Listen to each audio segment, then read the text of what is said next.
మహాభారత యుద్ధంలో నిజంగా హోరాహరి పోరాటం జరిగింది. ప్రత్యేకంగా పశ్చిమ బెంగాల్ గురించి చెప్పుకోకుండా మనం ఈ ఎలక్షన్ గురించి మాట్లాడడానికి వీల్లేదు. 1993లో ఒక మహిళకు డంప్ అండ్ డఫ్ మహిళల్ని రేప్ చేసి పక్కన పడేసిన సిపిఐ కార్యకర్తలని అభిశంసిస్తూ ఆ శవాన్ని పట్టుకొని అప్పటి చీఫ్ మినిస్టర్ దగ్గరికి రౌటర్ బిల్డింగ్కి వెళ్ళినప్పుడు ఆమెను తోసేశారు. అలా తోసేయటమే మమతా దీదీకి విజయానికి సోపానం అయింది. అంతేకాదు, జయప్రకాష్ నారాయణ లాంటి వ్యక్తులు బెంగాల్లో వచ్చినప్పుడు కాంగ్రెస్ వ్యతిరేకంగా, ఎందుకంటే ఎమర్జెన్సీ టైంలో వాళ్ళ ఎమర్జెన్సీ పెట్టి చాలా అరాచకాలు చేసిన ఆ కాంగ్రెస్ ప్రభుత్వానికి ఒక ర్యాలీగా వెళ్తూ వస్తుంటే జయప్రకాష్ నారాయణ లీడర్గా ఉండి మమతా బెనర్జీ ఆయన ప్రయాణిస్తున్న ఆ జీప్ యొక్క బాయినెట్ మీద ఎక్కి నానా యాగి చేసి, షీ మేబీ అరౌండ్ 23 or 24 అలాగే 30s లోపల ఉంటుంది అప్పుడు ఆ సమయంలో. Of course now she's 72.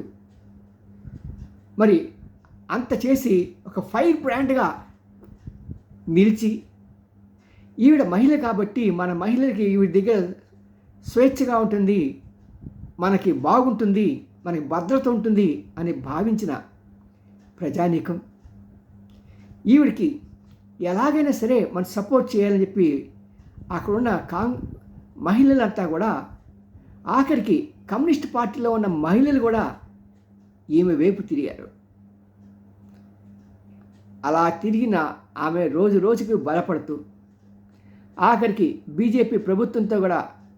ప్రభుత్వంలో కూడా బీజేపీతో అలయన్స్ పెట్టుకొని ఆమె ఒక మంత్రిగా చలాయించి, ఆ తర్వాత నెక్స్ట్ ఎలక్షన్స్లో బీజేపీ ఓడిపోతే ఆమె మళ్ళీ పార్టీ మార్చి, అఫ్కోర్స్ అక్కడ పదవి దక్కలేదు అనుకోండి, వేరే విషయం.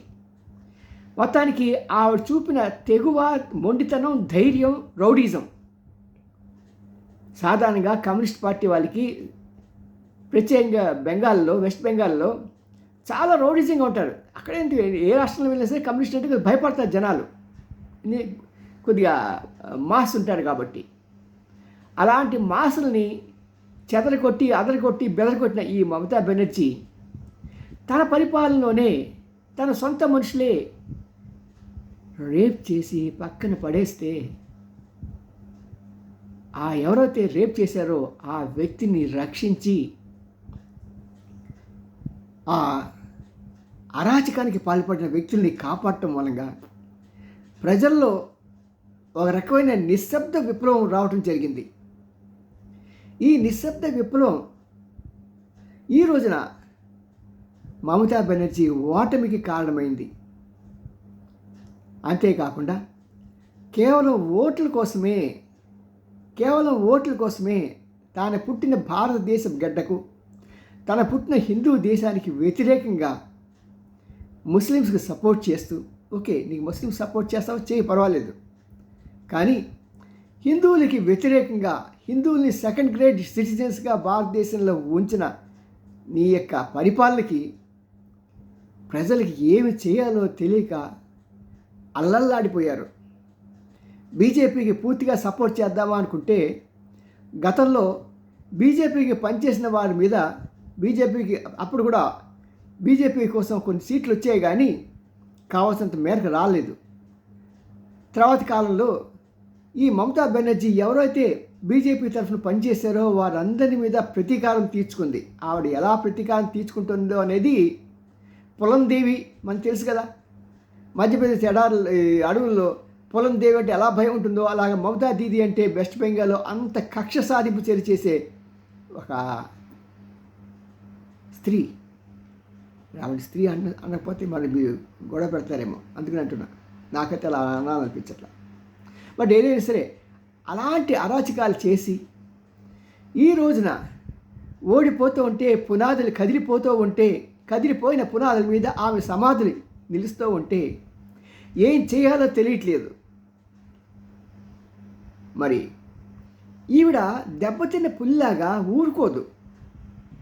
ఏదో ఒకటి చేస్తుంది, ఏదో ఒకటి రచ్చలేపుతుంది. ఓట్లు వేసిన వాళ్ళంతా కూడా జాగ్రత్తగా ఉండాల్సిన సమయం. ఎందుకంటే మీ మీద దాడులు జరగడానికి ఆస్కారం ఉంది. మీరు విజయోత్సవాలు చేసుకోండి, కానీ అప్పుడే విజయోత్సవాలు చేసుకునే సమయం కూడా కాదు గెలిచినంత మాత్రాన. ముందు వీళ్ళంతా కూడా వాషౌట్ అయిపోవాలి. ఎవరైతే ఆమె సపోర్టర్స్గా నిలబడి ఎవరైతే వాళ్ళ హిందువుల మీద కక్ష సాధింపులు చర్య చేశారో వారందరినీ తరిమి వేసిన తర్వాత మాత్రమే విజయోత్సవం చేసుకోండి. ఓకే, మోడీ గారు వచ్చి స్వీట్ పంచుతున్నారు, తీసుకోండి, పర్వాలేదు. కానీ పబ్లిక్గా మన ఎలక్షన్స్ ముందు రిజల్ట్స్ అప్పుడు చాలామంది ఇంటర్వ్యూ చేసినప్పుడు మీరు ఏం మాట్లాడలేదు చూసారా, అలాగే ఉండండి. ఎందుకంటే ఏ ప్రభుత్వం కూడా మనం వచ్చి కాపాడేంత ఇది ఉండదు. వాళ్ళ ఎలక్షన్స్ అయిపోయిన తర్వాత వాళ్ళ ఇది అయిపోయిన తర్వాత. వాస్తవంగా చెప్తున్నాను కాబట్టి మీకు కొంతమందికి బాధగా ఉంటే ఉండండి, పర్వాలా. నా ప్రజలు హాయిగా ఉంటే చాలు, వాళ్ళ రక్షణలో ఉంటే నాకు చాలు. కాబట్టి అక్కడ ఉన్న వారంతా చాలా జాగ్రత్తగా ఉండండి. వీలైతే రాత్రిపూట బయటికి వెళ్ళకండి. మీలో కూడా చక్కటిగా ఉండి ఎక్కడైనా ఎవరి మీదైనా అటాక్ చేస్తారంటే అందరూ కలిసి కలబడండి. మీ దగ్గర రోకళ్ళు ఉండొచ్చు, మీ దగ్గర కారం ఉండొచ్చు, ఇవే వెపన్స్గా చేసుకోండి.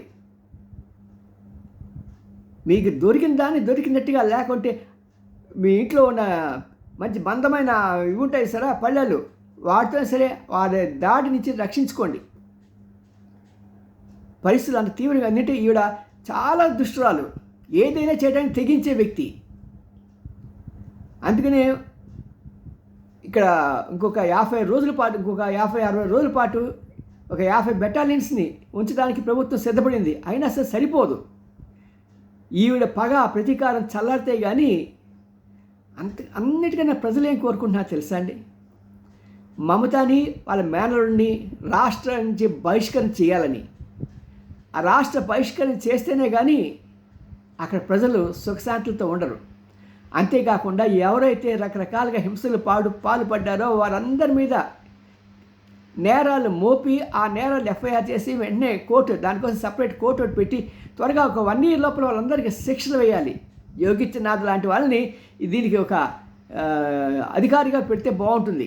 యోగి ఆదిత్యనాథ్ ఉంటే ఇలాంటి వారి దిమ్మ తిరిగిపోతుంది. బుల్డోజర్స్ మనకి యూపీ నుంచి బెంగాల్ వచ్చినా వస్తాయి. ఆయన ఎలా పరిపాలించాడో అలా పరిపాలించగల దక్షతని, అవకాశం అంటే మీరు రాష్ట్రపతుల్ని మరి గవర్నర్స్ని 2 రాష్ట్రాలకి ఒకే గవర్నర్ పెడతారు కదా, అలాగే కొంతకాలం పాటు యోగి ఆదిత్యనాథ్ని ఈ వెస్ట్ బెంగాల్ కూడా సీఎంగా లేకపోతే హోమ్ మినిస్టర్గా ఉంచితే మంచిది. ఎందుకంటే దెబ్బకి దెయ్యం దడుస్తుంది, దెబ్బ పడిన ఈ దెయ్యం దడవదు. కాబట్టి జ్ఞాపకం చేసుకోండి. మరి అందరూ జాగ్రత్తగా ఉండండి. ఈ విజయం అందరిది.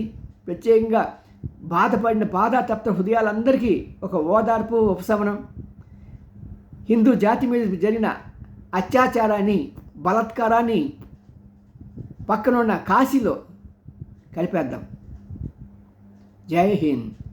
మీ N Ramji, senior journalist, Gudiganta TV9. Like చేయండి, షేర్ చేయండి, సబ్స్క్రైబ్ చేయడం మాత్రం మానకండి. బాయ్. త్వరలో మళ్ళీ ఇంకొక ఎపిసోడ్తో వస్తాను.